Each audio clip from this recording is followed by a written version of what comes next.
It's my first time breaking ATG Zero down for you. I've been having real conversations with people in coffee shops, getting them onto ATG Zero.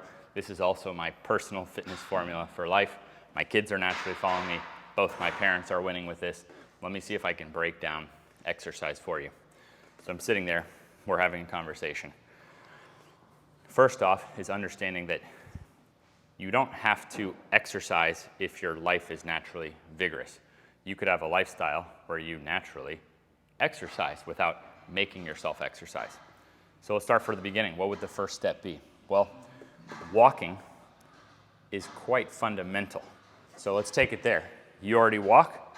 Okay, you're halfway into step one of ATG Zero. You're already on the program if you walk. We're just gonna add walking backward. Walking is a fundamental of longevity. Walking backward is a fundamental of rehab. In Asia, this has been passed down generation to generation as a method of preventing arthritis in the joints. You could start by holding hands with a partner so one person can see where you're going. I'm suggesting at least 5 minutes backward. We have used sleds for a long time. We make resisted treadmills so you could do it at home without much space. But step one is move the body forward and backward. Then, what would step two be? Well, all the time we spend on the computer, all the time we spend on the phone, we're going down and forward. So step two, hang until fatigued, or ideally, alternating days, one day hang, one day use a band and strengthen between those shoulder blades. The wider you go on the band, the easier it is. So even the strongest person in the world is gonna get a challenge. So everyone could use a band and do that. And you could progress it. When the hang is easy, you could then work on holding the top, then work on fighting down, and then do full reps. So this is the routine I do. My kids come over and they hang from the bar. And to be clear, I'm working on a bar like this, but rings are extremely cheap. You can hang them from anywhere, set them at any height. So my kids are hanging, they're trying to hold. My mom, age 70, is controlling down. My dad, for the first time in decades, can now do a chin-up. But it took me getting a system this simple for him to really realize, oh, I can exercise. His job is very tiring. The idea of going into like an hour-long routine and machines. Okay, getting him into ATG Zero, he realized, oh, I'm already moving. I'm already mowing lawns and painting walls. He's already exercising. Now, quick context. The band and the pull-up, I think, are the most fundamental, but I'm still exploring with anything working those upper back muscles. So I love this exercise too. So I didn't want you to think that what I'm saying in ATG Zero is the only or best way of doing this. I'm trying to work with principles. So ATG Zero, yeah, alternate either the pull-up progression or the band. I play with ATG Pro, where I'm still doing the pull-up, I'm still doing those basics, but now I'm adding in other things as I'm exploring. Now we're sitting here having this conversation. We've now, step one, we're moving the body, sitting, less movement. Step two, we're working in reverse of the sitting for the upper back. But we would also probably be chilling out, taking a break like this. So the ankle and the knee needs some motion and compression. We also would not be sitting so many hours a day like this. So the hips get stiff. So with just the very chair we're sitting in, we can get the ankle and the knee some of that motion and compression while stretching the hip. We'll look another angle here. Ankle, knee, while the back hip is stretching. 5 seconds, up 5 times. And I'll show you some levels.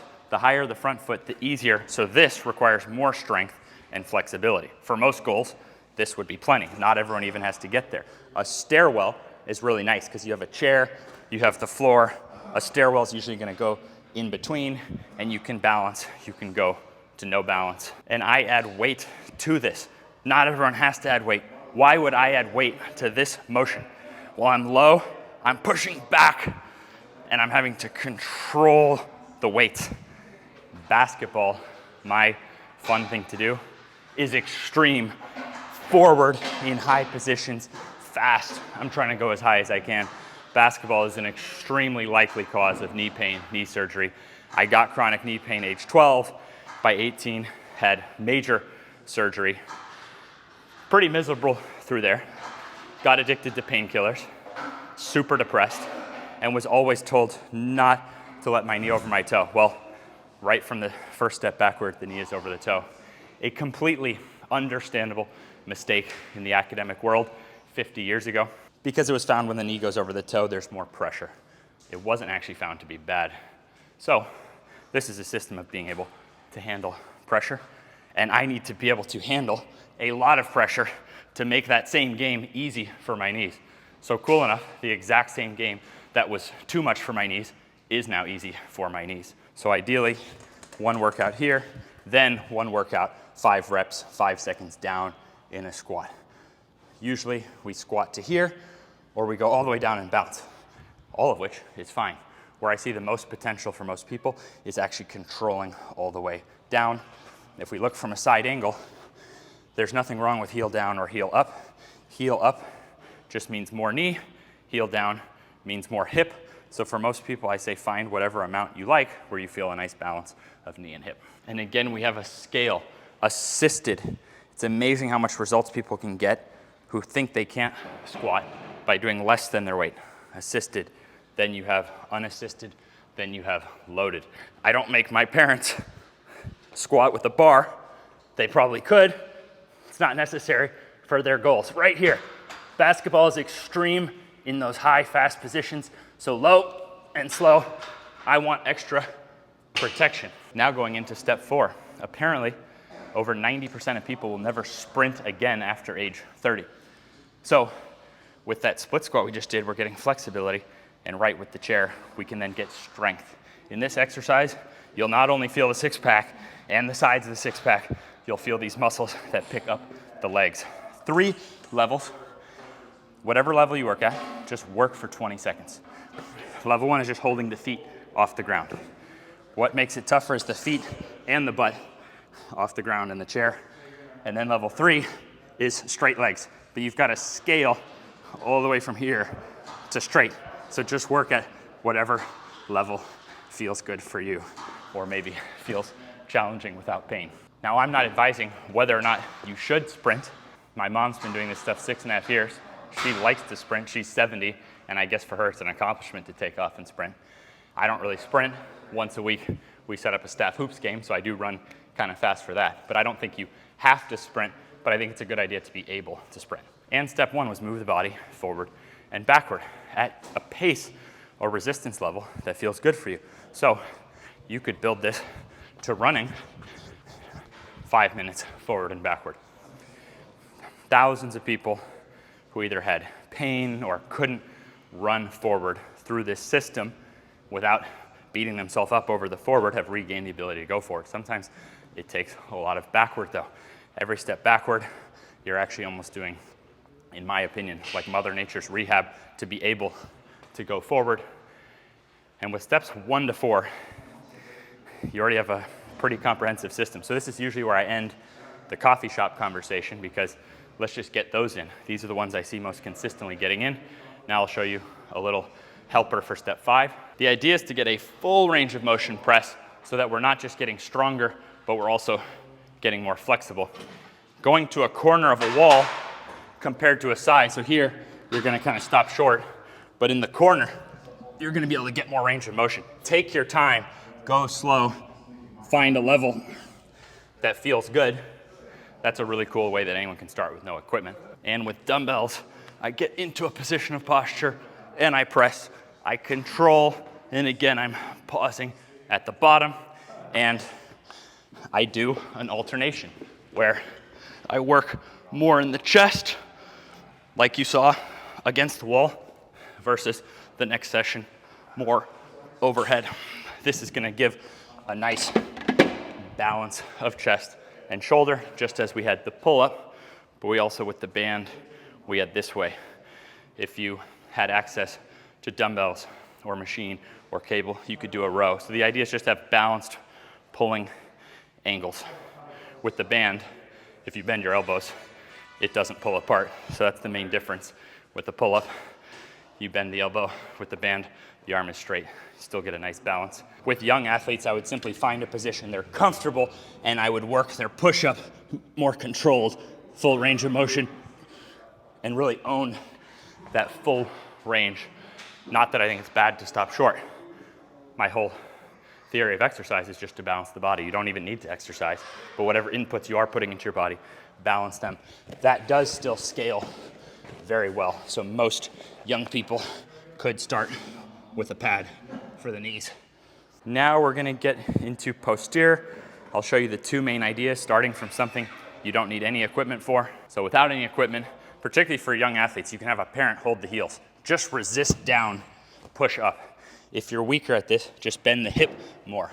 Fernando, I've seen him at a pro football tryout run a 4.4 40-yard dash. He's over 200 pounds. So we're talking really strong hamstrings. I'm gonna actually lift. You'll see my body weight will lift off. So I just think it's really cool how strong you can get behind the knee. Nice. Wow. So it's really cool that you can get results like some of your favorite athletes in the world for behind the knee. Doesn't mean you're gonna run as fast as them, but it means you could be a little more like them than when you're weak and you're just dropping. This is a good area to be strong, to protect the knee, and to be athletic. And you could have a couch cushion right there. So I'm not saying it's ideal or perfect, but just 5 times trying to lower down slow, I think that's an amazing workout. Now here is where I started my dad. Got him a back extension for the living room, had him just do a rep with his hands, progress to no hands, gradually progress to using that backside. Only real form tip for me is squeeze those glutes at the top. And I try to build to 20 reps on this. You're actually still gonna feel it all through the backside. But you notice on this one, the knee is not bending. So this is actually a little bit easier because you're getting to use the whole backside, you're getting to use the hips, whereas this one is really just behind the knee. So I alternate one time on this one, flexing the knee, one time on this one, extending the hip. The exact strength level I maintain is a 45-pound plate. Really good control, I'm not swinging, and I do this 20 times. That's what I'm gonna try to maintain for life. But what's really beautiful to me is grandma and grandpa can usually start here and start getting some motion. Now 7, I like a flexibility routine. You wouldn't even have to do this in the gym. You could do it right after you work out. You could do it at a separate time.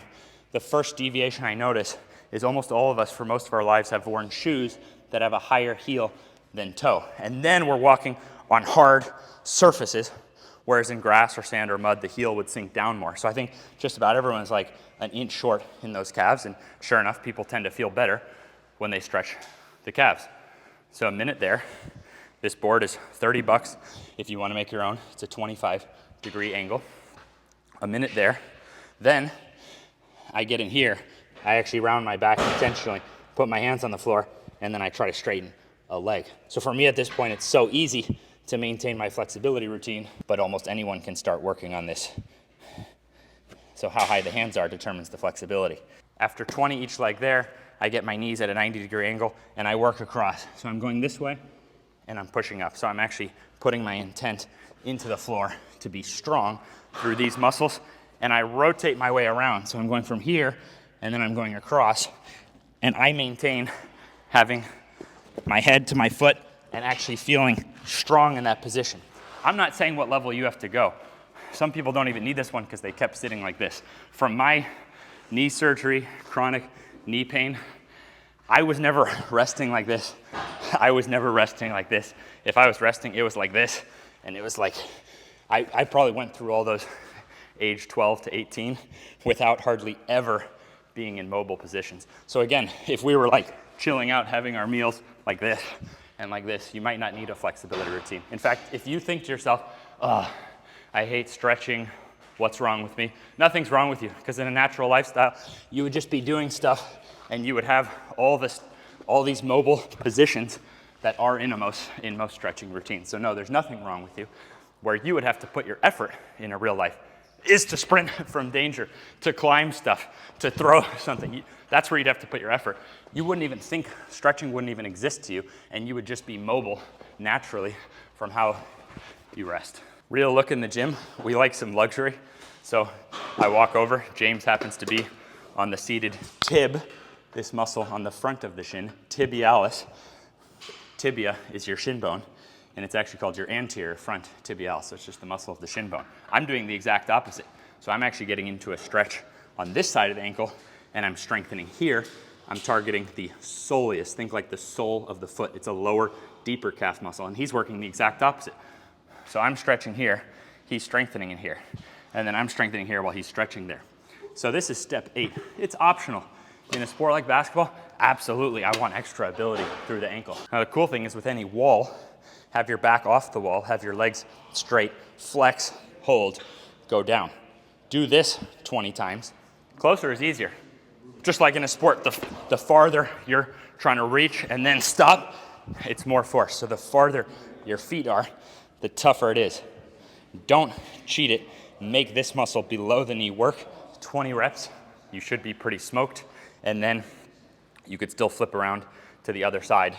Simplest starting one is actually just a calf raise against that wall, because you can start here.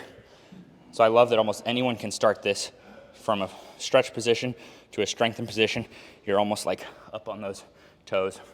So 20 of those. And also in this category, I haven't needed to use this in a long time. Maybe I should. I got into this stuff from rehabbing after a broken wrist, not wanting to go through. I was told I needed surgery actually, and probably shouldn't say that. I can say my personal experience. Anyways, I did my own rehab, but I got really strong in all these wrist motions. Fernando here trains pro baseball and golfers. So this, to them, is like, for me, extra ankle. Yep. Now, do you have the golf and baseball players? They do the ankle work too, right? They do. They have to. Yeah. Especially baseball, you have to Yeah. run, and then Yeah. but I have to add in. There's like 11, 12 different variations of how you can train your wrist. So this tool gives you about 6 to 8 of them. Up, down, rotating up, Nice. rotating this way. You can actually get a mini rotating this sledgehammer way. at Home Depot. Test it out there, find your level Yeah. so you don't buy multiple. This just allows us, like, he can work with clients. You can add weights right Yep. here. Yep. So it's just a great tool. It's a great tool to hit all these angles and help fix not only wrist issues, but also elbow issues, because they connect both sides. Appreciate that. Yeah. So the point is that I actually skip this and I don't do it, Yeah. but I do my pull-ups and I do different stuff that works the grip. I guess I'm back to So this is a very personal formula.